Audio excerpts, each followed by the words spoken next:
welcome to Latter-day Profiles. I'm Brian Howard. We're here in Paris, France, and joining me today is Christian Euvrard. Christian, who is a native of France and has been a leader in many capacities in the church, has served in stake presidencies, a mission president in Italy, heavily involved with the Institute and young single adults.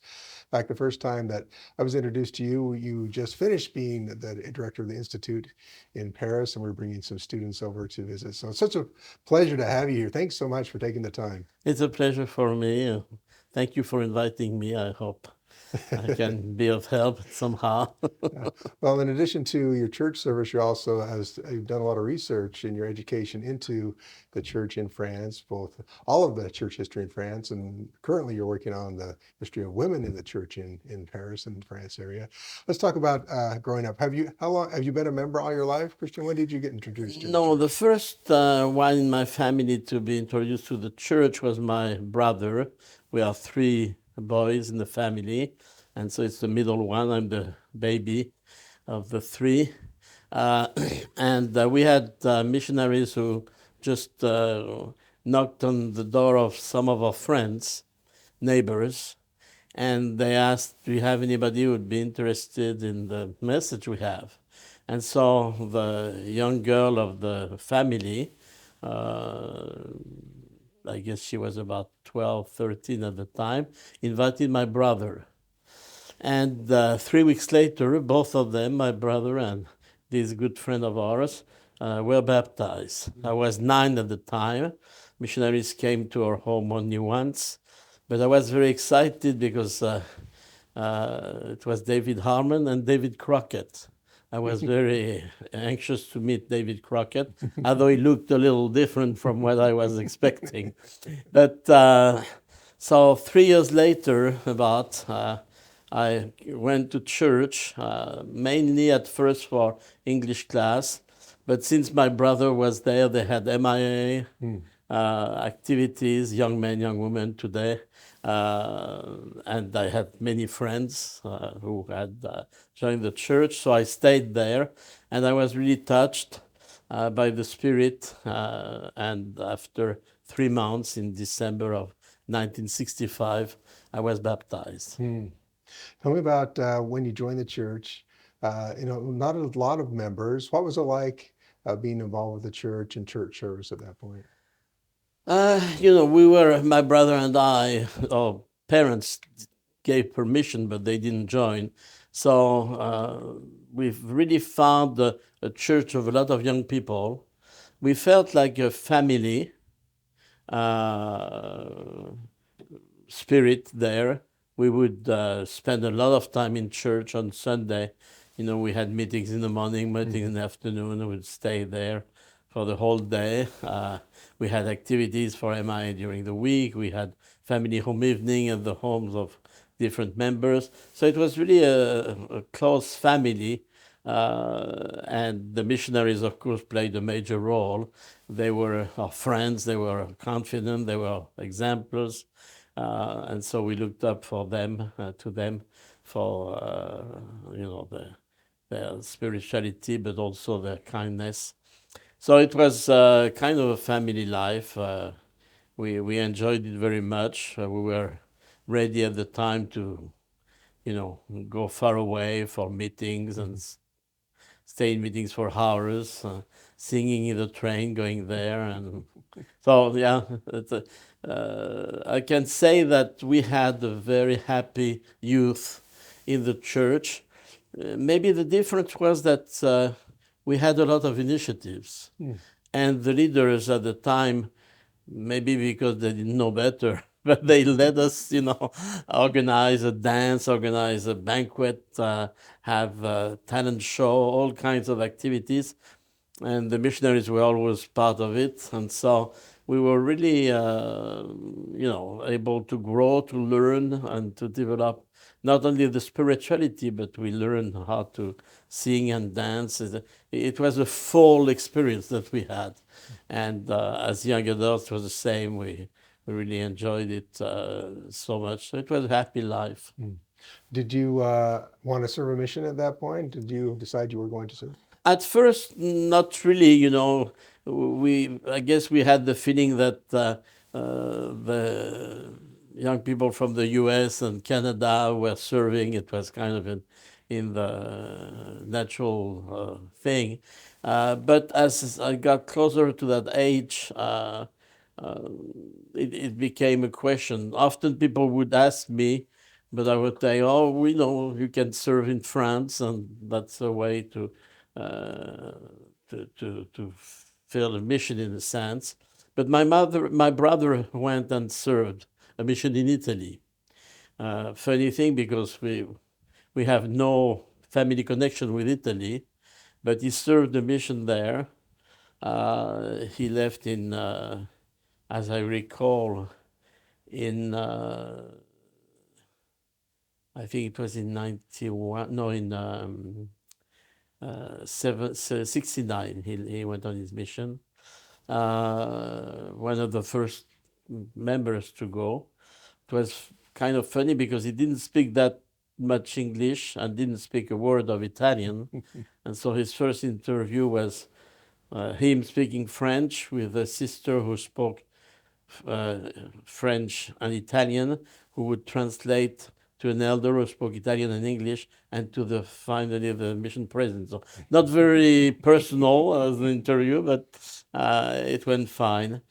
And after that, he went to BYU for a couple of years.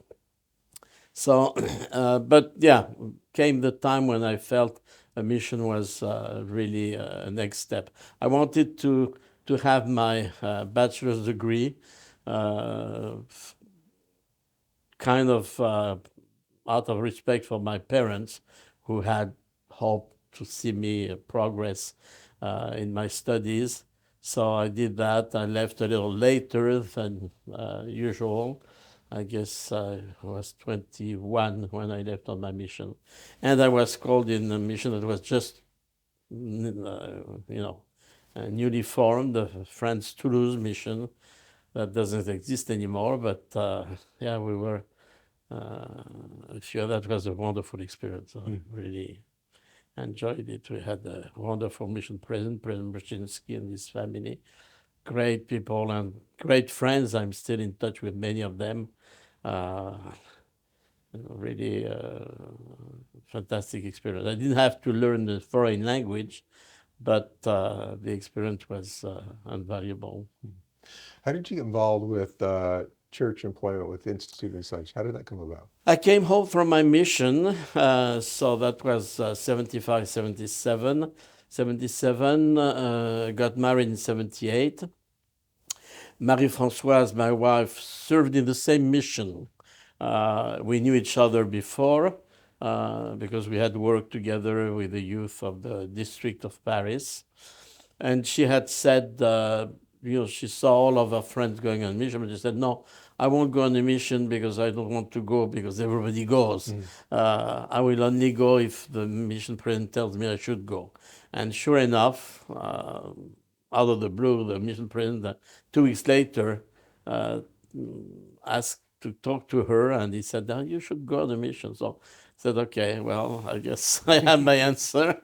And so we found each other, again together, serving in that same mission, which created further ties. And we had wonderful experiences. That we were asked to organize the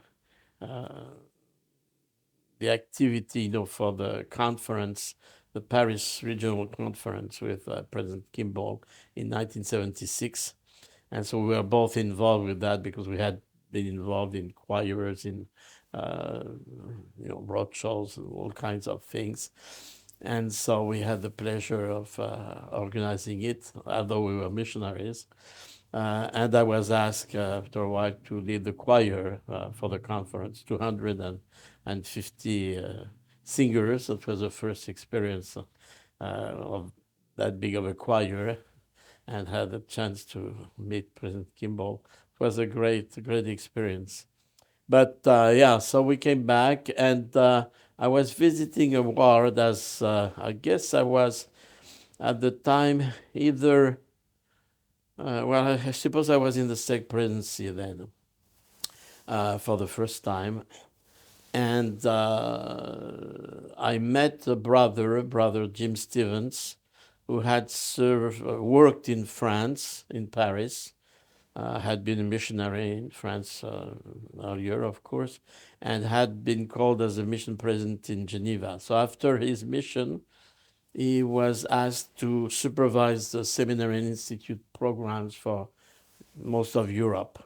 And so we met in church one Sunday, and he said, well, have you ever thought of working for seminaries and institutes, what we called the CES, Church Educational System at that time?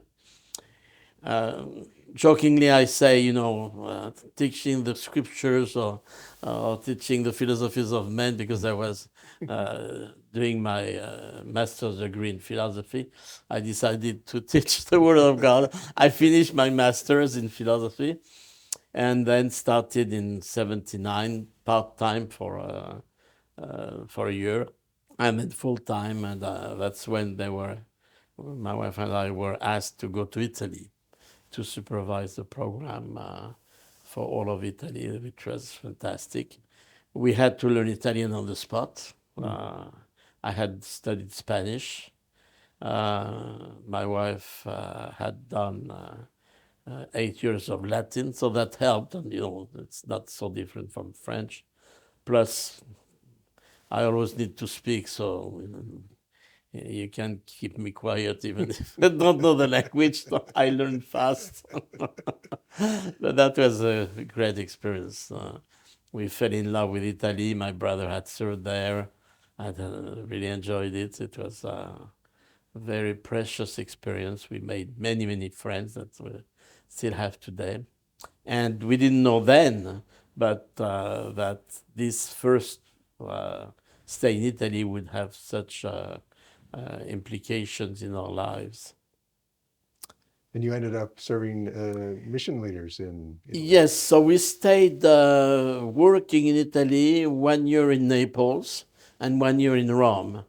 In Naples, we experienced the terrible earthquake that took place in 1980, as I recall. And then we went back to France, and at the time I was called as the area director for SNI. But it was a small area then. It was Europe, south and west.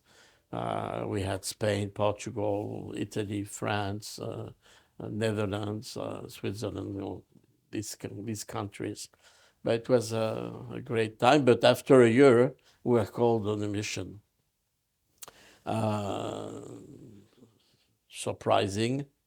And yet, strangely enough, one day, came to my mind the idea,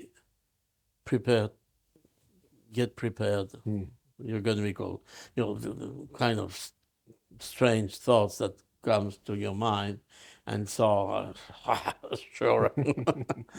So when 2 weeks later I saw the envelope with the little beehive, at the time they had that kind of letterhead thing. Before opening the envelope, I knew for what it was. Strangely, it was Marky Peterson who was asking to meet my wife and I as he was going to Paris. He never, he didn't come to Paris that time because it was on his way to Africa. There were problems. So anyway, I ended up being interviewed by James Paramore, hello Paramore. And he said, well, we talked to a lot of people. You might be called, you might not. It might be now, it might be. So I said, I'm fine where I am, so don't worry. I have no problem. And one night, I say one night because I usually go to bed late, and this time we went to bed early for us. And the phone rang, and it seemed to me that it was the middle of the night, and the secretary said, Brother Euvrard, do you speak English? I said, oh, yeah. So President Hinckley wants to talk to you. He was counselor to the first presidency at the time. And it was a very short interview. Marie-Françoise, my wife, was never interviewed, so she accepted. But never anybody asked her if she was ready to go, but she was. And after this short conversation, he said, "Well, in a couple of weeks, you will receive a letter from us." But I didn't understand at the time if it meant you're called and we'll just confirm with a letter, or if you're called, you'll receive a letter. And so for 2 weeks after, I was a little worried, and the letter came. It was a call for Italy. The two missions were changing their presidents, and we ended up this time in Milan. And again, just a fantastic experience. We had the joy. At the time, Italy had already the Milan stake that had been created by President Benson, Elder Benson then. And we had the pleasure to see the organization of the Venice stake during our service in the mission until 790, what do you say, 83 to 86, yes. So that was another wonderful experience. And the Lord was really, I would say, kind enough to send us wonderful missionaries. So really we enjoyed that time. We still have a lot of contacts with many of them. And they were, we didn't have any children then. And so it was easy to, we served at the same time as President Cardon, who was in Rome. And I think they had 6 children, and one, I don't remember if the 6th was born during the mission or after, but you know, it's a challenge, I can imagine. But for us, you know, in that sense, it was much easier. But we loved the members there in all of the north of Italy. It was a wonderful experience. Let me ask you about your research. You studied a lot about the history of the church in France. What have you discovered? What are some of the highlights of the things, and why is that become an area of interest for you? It was interesting because, of course, in the church we talk a lot about our ancestors and the pioneers, and usually we have in mind the American pioneers, although most of the pioneers were from Europe anyway already. But President Ushdorf once in one of his talks said, if they had all stayed in Europe, you know, how strong would be the church in Europe. But it was a time for immigration and a time for gathering. But I soon realized, looking at the lives of some of these early saints, 19th century, the first missionary came, he was from Wales, William Howells. He came in 1849. And then President John Taylor, Elder Taylor, then came in 1850. So I became very interested because the lives of these people were very rich. Many had emigrated in the 19th century, but then the story went on. You know, with 2 wars, with of course a world recession in the 1929, 30s, and so on. So I met fascinating people. And I thought it was too bad that most of these stories were not known. And so I started to write articles for the Liahona. At the time it was L'Étoile, with some short portraits of some of these people. And I also wanted to have the French-speaking people aware of it in Europe.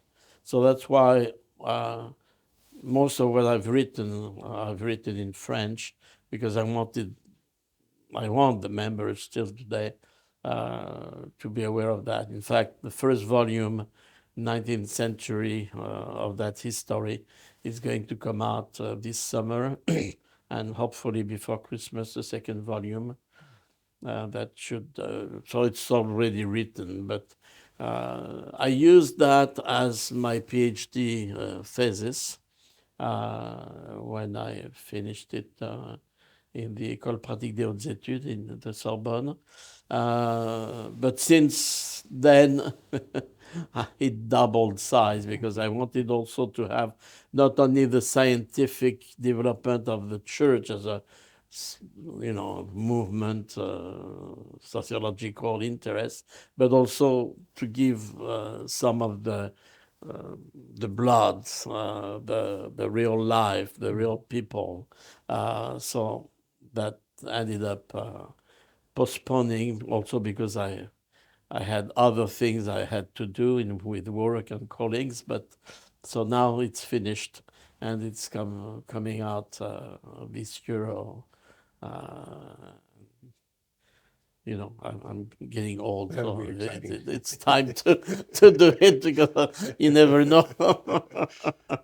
She's got a few minutes left, but do you have, as you look back, all those stories, I'm sure you love them all. Is there one or two that stand out in your mind that you'd share with us to give us an idea of what's in there?